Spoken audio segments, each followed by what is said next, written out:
दोस्तों, queen Elizabeth की मौत को यानी कि इनकी मौत की खबर को पूरी दुनिया में बहुत ज्यादा कवरेज दी गई थी। उनके फ्यूनरल की जानकारी से लेकर और फ्यूचर किंग के सिलेक्शन के बारे में लगातार अपडेट न्यूज आपको मिलती रहती थी। लेकिन दोस्तों, कभी आपने सोचा है कि दुनिया में और भी तो रॉयल फैमिलीज हैं, तो आखिर सिर्फ ब्रिटिश रॉयल फैमिली को इतनी कवरेज क्यों मिलती है? क्या दोस्तों आप ये भी जानते हो कि ब्रिटिश रॉयल फैमिली आखिर करती क्या है? क्योंकि दोस्तों, फैमिली के सभी मेंबर्स को एक मोटी रकम ऑफ पेंशन के रूप में दी जाती है, वो भी दोस्तों जनता के टैक्स के पैसों से। तो दोस्तों, इन सभी चीजों का कोई तो मतलब होगा। और दोस्तों, आज इस वीडियो में मैं आपको इन्हीं सवालों का जवाब देने वाला हूँ। तो दोस्तों, वीडियो को स्टार्ट करने से पहले इस वीडियो को लाइक कर दीजिए, इस चैनल को सब्सक्राइब कर दीजिए, ताकि ऐसी ही इन्फॉर्मेटिव वीडियो मैं आप तक लाता रहूँ। दोस्तों, ब्रिटिश रॉयल फैमिली की जो पहली ड्यूटी है वो क्वीन या फिर किंग को सपोर्ट करना, यानी कि दोस्तों क्वीन का हर एक आदेश मानना। इसके अलावा जहाँ जहाँ क्वीन को जाना होता है, अगर वह क्वीन वहाँ पर जाने के लिए फिट नहीं हो तो फिर रॉयल फैमिली में से किसी एक को भेज दिया जाता है। तो मेनली जो ड्यूटी रॉयल फैमिली की नहीं है बल्कि किंग या फिर क्वीन की है। यूके के मोनार्क की ये ड्यूटी है कि हर साल पार्लियामेंट को वही ओपन करे। इस ओपनिंग में एक तरीके से ब्रिटिश पार्लियामेंट को ये याद दिलाया जाता है कि वह किसके बिहाफ पर रोल कर रहा है, और साथ में दोस्तों एक सिंबॉलिक सेंस में उन्हें देश की कार्यवाही आगे बढ़ाने की परमिशन दी जाती है। इस सेरेमनी में दोस्तों मोनार्क को अपने फुल अटायर में आना होता है, जिसमें ज्वेलरी और रॉयल कपड़ों से लेकर ब्रिटिश क्राउन भी शामिल है। मोनार्क के स्पीच के बाद पार्लियामेंट अपने काम को शुरू कर सकती है। क्वीन एलिजाबेथ ने इस रोल को काफी सीरियसली लिया था, और दोस्तों कुछ ही बार ऐसा हुआ होगा कि पार्लियामेंट की ओपनिंग में वह खुद आ नहीं सकी होगी। रॉयल फैमिली का एक बड़ा रोल यह भी है कि वो दूसरे देशों में ब्रिटिश गवर्नमेंट की एम्बेसडर और राजदूतों के रूप में काम करे। ब्रिटिश रॉयल फैमिली के नाम और काम को हर देश में बहुत ही ज्यादा सम्मान से रिसीव किया जाता है, और फिर वहाँ पर जाकर अपने देश का पॉइंट वो आगे रखते हैं। यह दोस्तों स्पेशली इस वक्त किया जाता है जब दो देशों के बीच रिश्ते बहुत अच्छे ना चल रहे हो। जैसे कि दोस्तों यूके ने डिसाइड किया कि वो अब यूरोपियन यूनियन का पार्ट नहीं रहेगी। तो दोस्तों पूरी दुनिया में बहुत ज्यादा मिक्स्ड रिएक्शन थे, और दोस्तों कई तरीके के स्पेकुलेशन लगाए जा रहे थे कि क्या ब्रिटिश अब खुद को यूरोप का पार्ट नहीं समझता, यहाँ तक कि या ब्रिटेन यूरोप से नाराज है। और दोस्तों इस टेंशन को दूर करने के लिए ब्रिटिश रॉयल फैमिली के कई सारे मेंबर्स ने यूरोप के बाकी सारे देशों की यात्राएं करने शुरू कर दी थी, जिसमें दोस्तों वो वहाँ के कल्चर को एक्सपीरियंस करते थे।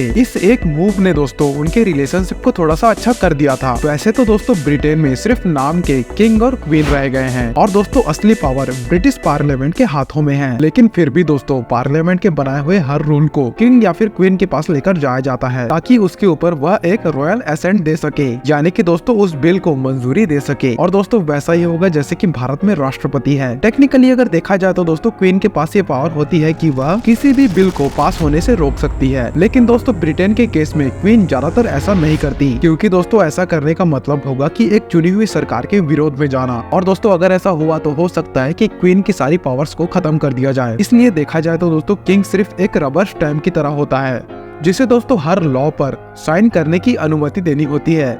आखिरी बार दोस्तों 1709 में एक क्वीन थी जिन्होंने पार्लियामेंट के एक लॉ को मंजूरी नहीं दी थी, लेकिन दोस्तों उसके बाद यह होते हुए कभी देखा नहीं गया। इस रॉयल सेंट को देने के लिए दोस्तों पहले पूरी सेरेमनी होती थी, लेकिन दोस्तों जैसे जैसे समय आगे बढ़ा सिर्फ एक लेटर ही काफी था परमिशन देने के लिए। जैसे कि दोस्तों आज की अगर बात की जाए तो सिर्फ एक लेटर ही काफी है। आखिरी बार दोस्तों क्वीन विक्टोरिया वो क्वीन थी जो किसी बिल पर रॉयल एसेंट देने के लिए पार्लियामेंट गई थी, और दोस्तों यह भी 1854 की बात है, जो कि बहुत पुरानी बात है। वरना तो दोस्तों अब सभी चीजें बर्मिंघम पैलेस से ही कंट्रोल हो जाती है।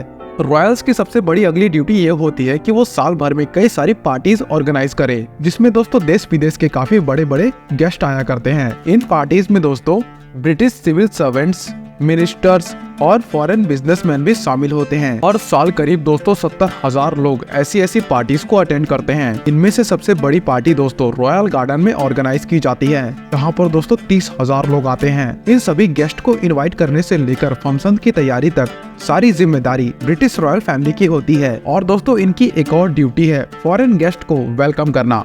जब भी किसी देश के प्रधानमंत्री या फिर राष्ट्रपति इंग्लैंड में आते हैं तो दोस्तों उसकी स्वागत की जिम्मेदारी भी रॉयल फैमिली की होती है, और दोस्तों रॉयल फैमिली ज्यादातर उसी गेस्ट से पहला इंटरेक्शन करती है। हाल ही के कुछ सालों में दोस्तों ऐसी औपचारिकता को तोड़ा गया है, लेकिन अभी भी यह प्रथा दोस्तों चलन में है। इन सभी के अलावा दोस्तों जो भी यूके का मोनार्क होता है वह चर्च ऑफ स्कॉटलैंड और चर्च ऑफ इंग्लैंड इन दोनों के प्रोटेक्टर भी होते हैं, और इनकी रक्षा करने की शपथ उनको दिलाई जाती है। ब्रिटिश रॉयल फैमिली को यह भी कहा चाहता है कि वह कई सारी अपनी पसंद की चैरिटीज को स्पॉन्सर कर सकते हैं।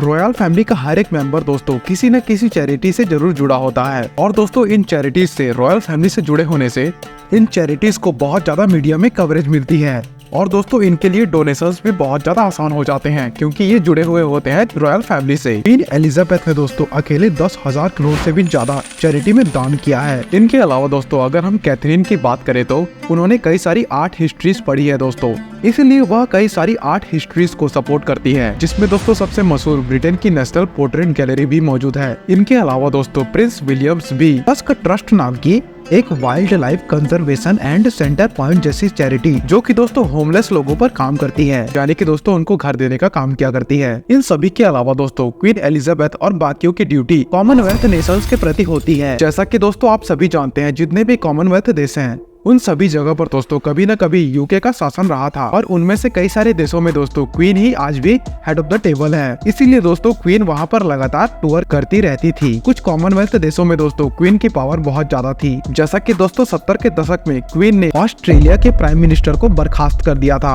और दोस्तों इस घटना को ऑस्ट्रेलियन कॉन्स्टिट्यूशन क्राइसिस के नाम से भी जाना जाता था। ऑस्ट्रेलिया ही क्यों दोस्तों, ब्रिटेन के समय जिस भी देश में क्वीन या फिर किंग का वहाँ की गवर्नमेंट पर दबदबा है वहाँ की सरकार को बकिंगम पैलेस की एक ऑर्डर से बर्खास्त किया जा सकता है। इसके अलावा दोस्तों कई सारे रॉयल्स ऐसे भी हैं जो रॉयल ड्यूटी के साथ साथ अपना खुद का भी काम किया करते हैं, जैसे कि दोस्तों क्वीन एलिजाबेथ की जो दूसरी पोती है प्रिंसेस 18, वो दोस्तों पेडल 8 नाम की एक प्रोडक्शन हाउस में काम कर चुकी है। इसके बाद दोस्तों एक आर्ट गैलरी में उन्होंने डायरेक्टर की पोजीशन ले ली थी।